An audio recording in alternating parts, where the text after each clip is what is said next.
নমস্কার বন্ধুরা, আবারও নতুন একটা রেসিপিতে আপনাদের সকলকে স্বাগত জানিয়ে আজকে রেসিপিটা শুরু করছি। তো বন্ধুরা, প্রথমত আমি কড়াই বসিয়ে দিয়েছি, তারপরে সরিষার তেল দিয়ে দিচ্ছি। দিয়ে দেখুন এখানে আমি কিছুটা খেসারি ডালের বড়ি নিয়েছি। বড়িগুলো তেলের মধ্যে দিয়ে ভালো করে একটু নাড়াচাড়া করে লাল লাল করে ভেজে নেব। খুব কিন্তু লাল করে ভাজবো না, অল্প একটু হালকা গায়ের রং আসবে ঠিক সেই রকম ধরনের করে ভেজে নেব। তো দেখুন বন্ধুরা, উল্টে পাল্টে ঠিক এরকম লাল লাল করে একটু ভেজে নিয়েছি বড়িগুলো ভাজা হয়ে গেছে। এবার আমি তুলে নেব।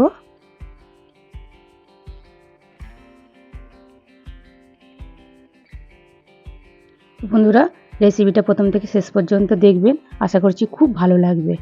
দারুণ একটা রেসিপি আপনাদের সঙ্গে আমি শেয়ার করছি। তারপর আমি কড়াইয়ে একটু সরষের তেল দিয়ে দিচ্ছি, দিয়ে কুচনো পেঁয়াজ দিয়ে দিচ্ছি।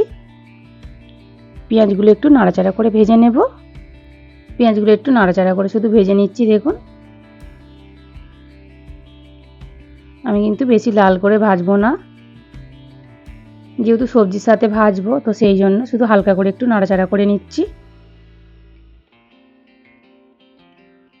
তো দেখুন বন্ধুরা, এখানে কিছু সবজি নিয়েছি, যেমন ওলকপি, শিম, বেগুন, আলু, বিনস কড়াই দিয়ে আমি একসাথে এই রেসিপিটা বানাবো। খুব ভালো লাগে খেতে, দারুণ লাগে এই শীতের সবজিগুলো দিয়ে একসাথে রান্না করলে। আপনারা অবশ্যই একবার এইভাবে রান্না করে খেয়ে দেখতে পারেন, খুব ভালো লাগে খেতে গরম ভাতের সঙ্গে।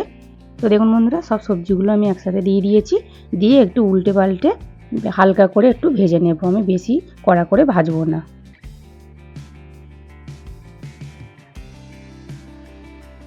দেখুন বন্ধুরা, উল্টে পাল্টে বেশ হালকা করে ভেজে নিয়েছি, গায়ে হালকা হালকা কালার এসেছে।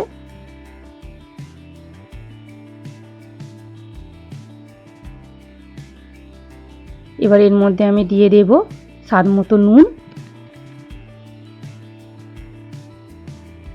একটু হলুদ গুঁড়ো দেব, তারপর একটু ঝাল লঙ্কার গুঁড়ো দেব, দিয়ে এবার মশলাগুলো সবজির সাথে খুব ভালো করে মিশিয়ে নেব।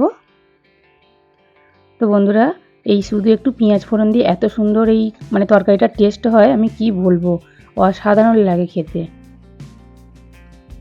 তো দেখুন বন্ধুরা, খুব ভালো করে আমি সবজির সাথে মশলাগুলো মিশিয়ে নিচ্ছি। তো বন্ধুরা, আজকের রেসিপিটা কেমন লাগছে অবশ্যই কমেন্ট করে বলবেন। রেসিপিটা যদি ভালো লাগে লাইক শেয়ার কমেন্ট অবশ্যই করবেন, বন্ধুদের সঙ্গে শেয়ার করবেন, চ্যানেলটিকে সাবস্ক্রাইব করে পাশে থাকবেন। যদি কোনো নতুন বন্ধু এই রেসিপিটা দেখে থাকেন অবশ্যই একটা লাইক দিয়ে সাবস্ক্রাইব করে পাশে থাকবেন। তো দেখুন বন্ধুরা, জল দিয়ে দিয়েছি। যেহেতু আমি তরকারিটা খুব একটা ঝোল করব না, আমি চচ্চড়ি টাইপের করব, তো সেই জন্য অল্প করে জল দিয়েছি।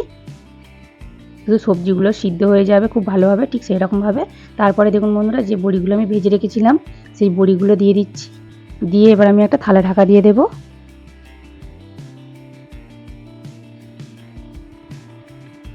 থালা ঢাকা দিয়ে আমি 2-3 মিনিট রান্না করে নেব। তো বন্ধুরা, 2-3 মিনিট পর আমি থালাটা খুলে নিচ্ছি। এবার দেখব সবজিগুলো খুব ভালোভাবে সিদ্ধ হয়েছে কিনা।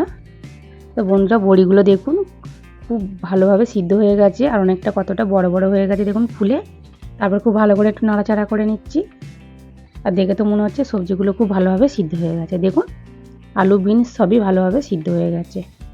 এবার আমি এতটা যেহেতু জল রাখবো না, আমি একটু শুকনো করে নেব, তার জন্য ভালো করে একটু ফুটিয়ে নেব। তো দেখুন বন্ধুরা, কিছুক্ষণ ফোটাবার পর দেখুন খুন্তি দিয়ে একটু ভালো করে ঘেঁটে ঘেঁটে দিয়েছি, বেশ মাখো মাখো খুব সুন্দর হয়েছে দেখুন। তো তরকারিটা তো হয়ে গেছে বন্ধুরা, এবার আমি নামিয়ে নেব। গ্যাসটা অফ করে দিয়েছি,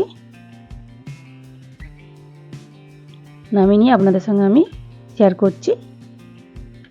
তো দেখুন বন্ধুরা, কত সুন্দর দেখতে লাগছে দেখুন, গরম ভাতে খুব ভালো লাগে খেতে। আপনারা অবশ্যই একবার এইভাবে বড়ি দিয়ে সব রকম সবজি দিয়ে রান্না করে খেয়ে দেখবেন, খুব ভালো লাগে খেতে।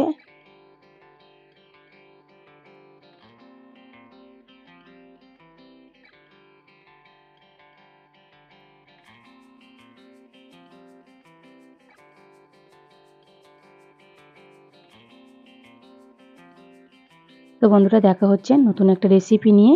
ততক্ষণে ভালো থাকুন, সুস্থ থাকুন, সাবধানে থাকুন।